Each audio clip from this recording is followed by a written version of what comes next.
Third time's a charm. This will be my third time recording this new moon. So I'm just going to go off of download. I'm not going to pull cards. You can get your reading. You can do the same thing I always do. In this new moon, this is just about doing new things a new way. This is in Leo. So Leo, for me, because I'm a Leo moon, sun, that's in chart.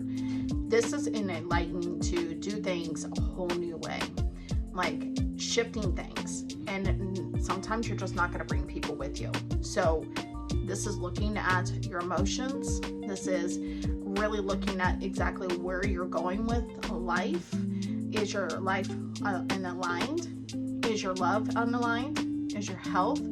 Where is it that you feel that's not aligned? This is where you need to like take the reins on it.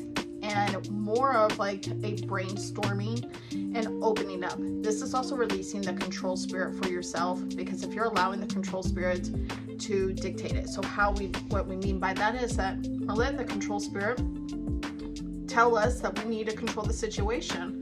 That if we don't have control of it, then we're chaotic, instead of allowing things to just flow to us.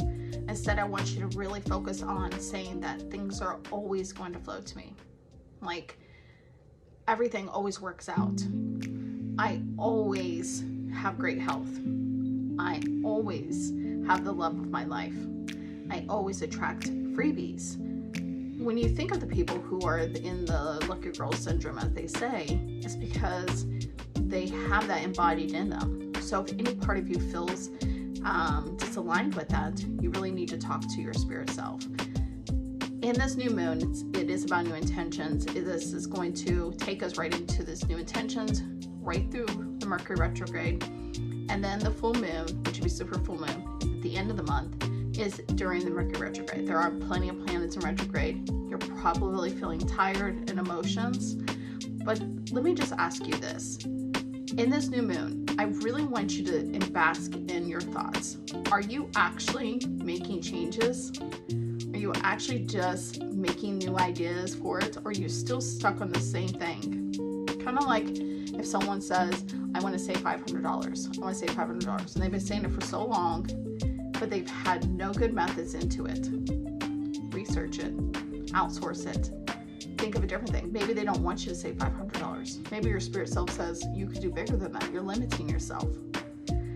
And then we always get that phrase where people say, well, I'm starting small so that way I don't get discouraged. Who says that? That would be the underworld spirits. Really take charge of like who you are and where your journey and alignment is. If you're feeling confused by that, if you're feeling that you're not really sure, don't forget that we do have the Soulful Alignment Masterclass that just started. But this is really about like basking in your own presence. Like, almost like I feel like this beautiful like light around you, because you really want to understand that you're in charge of what your soul purpose is. Whether you're going to get into that college, whether you're going to move, whether you're going to get to the workout that you need to do, anything that it is your desires, this is for you. So remember, this is a collective message, so take what resonates and leave what doesn't. If you're wanting more of a personal reading, then go ahead and message me. Thank you.